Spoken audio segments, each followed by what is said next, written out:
कभी सोचा है कि ये दुनिया ऐसी क्यों है जैसी वो है, या हम जो भी फैसले लेते हैं आखिर क्यों लेते हैं? सामाजिक विज्ञान क्यों पढ़ें? आज हम इन्हीं बड़े सवालों के जवाब ढूंढने वाले कुछ जबरदस्त तरीकों पर बात करेंगे। तो चलिए शुरुआत करते हैं अपनी दुनिया को देखकर और कुछ आसान से सवाल पूछकर। शुरू करें। जरा इन दो दुनियाओं को देखिए। एक तरफ है शांत सुकून भरा गांव का नजारा और दूसरी तरफ एक हलचल से भरा मॉडर्न शहर। इन्हें देखकर कैसा लगता है? क्या किसी एक से ज्यादा जुड़ाव महसूस होता है?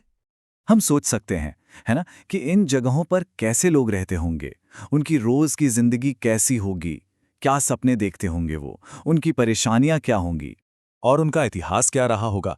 वो कौन सी कहानियां हैं, कौन सी बड़ी घटनाएं हैं जिन्होंने उनकी जिंदगी और उनके समाज को वैसा बनाया जैसा वो आज हैं। क्या कुछ ऐसा हुआ था जिसने सब कुछ बदल कर रख दिया? और शायद सबसे बड़ा सवाल कि हम ये समझना शुरू कैसे करें कि ये समाज आखिर चलता कैसे है।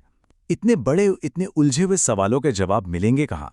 इसका जवाब छिपा है उन तरीकों और नजरियों में जो हमें इंसानी दुनिया को समझने में मदद करते हैं। इसी को कहते हैं सामाजिक विज्ञान। ये हमें समाज को कई अलग अलग एंगल से देखने का मौका देता है, और हर एंगल हमारी समझ में एक नया पहलू जोड़ता है। देखिए, ये कोई एक सब्जेक्ट नहीं है, बल्कि दुनिया को देखने के कई अलग अलग चश्मे हैं। जैसे भूगोल, जो पूछता है कहाँ; इतिहास, जो पूछता है कब और क्यों; संस्कृति पूछती है ये लोग हैं कौन; शासन व्यवस्था पूछती है नियम कायदे क्या हैं; और अर्थशास्त्र पूछता है लोग अपना गुजारा कैसे करते हैं। चलो इतिहास का ही उदाहरण लेते हैं। इसका मतलब सिर्फ तारीखें और घटनाएं रटना नहीं है, नहीं, बल्कि ये समझना है कि गुजरे हुए कल में लिए गए फैसले आज भी हमारी जिंदगी पर कैसे असर डालते हैं। जब हम अतीत के इन धागों को पकड़कर पीछे जाते हैं ना, तो हम समझ पाते हैं कि आज के दुनिया का ये जो कॉम्प्लिकेटेड ताना बाना है वो कैसे बुना गया और क्यों कुछ चीजें बार बार होती रहती हैं। तो असल में ये टूलकिट काम कैसे करता है? चलिए सामाजिक विज्ञान के सबसे बेसिक लेकिन सबसे पावरफुल टूल पर नजर डालते हैं, नक्शा।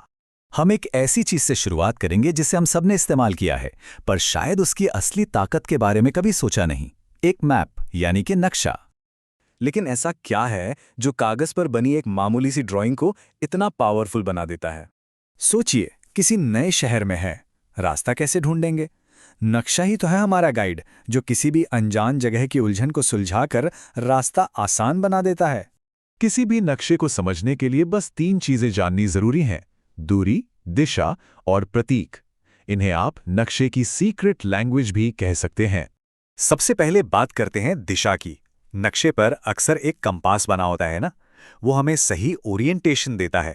मतलब वो बताता है कि उत्तर किस तरफ है, ताकि हम बाकी दिशाओं का अंदाजा लगा सकें। फिर आता है पैमाना, यानी स्केल। ये दूरी को नापने का तरीका है। ये हमें बताता है कि नक्शे पर 1 सेंटीमीटर असल में जमीन पर कितने मीटर या किलोमीटर के बराबर है। इसी की वजह से पूरी दुनिया हमारी हथेली में समा जाती है। और आखिर में आते हैं प्रतीक, यानी सिंबल्स। ये विजुअल शॉर्टकट की तरह हैं। एक छोटा सा निशान किसी स्कूल को दिखा सकता है और एक नीली टेढ़ी मेढ़ी लाइन किसी नदी को। इससे एक नज़र में ही हमें बहुत सारी जानकारी मिल जाती है। ठीक है, तो अब हम एक शहर का नक्शा पढ़ना तो जान गए। चलिए अब इससे भी बड़े चैलेंज की बात करते हैं, पूरी की पूरी पृथ्वी का नक्शा बनाना। एक ग्लोब को, मतलब एक गोल चीज को कागज पर फ्लैट दिखाना बहुत मुश्किल काम है। कभी संतरे के छिलके को बिना तोड़े एकदम सीधा करने की कोशिश की है? लगभग नामुमकिन है ना? तो फिर हम गोल पृथ्वी को एक फ्लैट नक्शे पर कैसे दिखाते हैं? इसका सल्यूशन एक बड़े स्मार्ट आइडिया से आता है, बिल्कुल शतरंज के खेल की तरह। शतरंज में हर खाने का अपना एक यूनिक एड्रेस होता है, जैसे D4 या F5। हमारी पृथ्वी भी बिल्कुल ऐसे ही एक ग्रिड सिस्टम का इस्तेमाल करती है। इस एड्रेस सिस्टम को कहते हैं कोऑर्डिनेट्स, यानी अक्षांश और देशांतर। इससे धरती के हर एक पॉइंट का एक यूनिक एड्रेस बन जाता है, ठीक वैसे ही जैसे हर घर का एक पता होता है। तो चलिए अब एक कदम पीछे हटते हैं और इन सारी बातों को जोड़कर पूरी तस्वीर देखते हैं। याद है हमने कुछ आसान सवालों से शुरुआत की थी?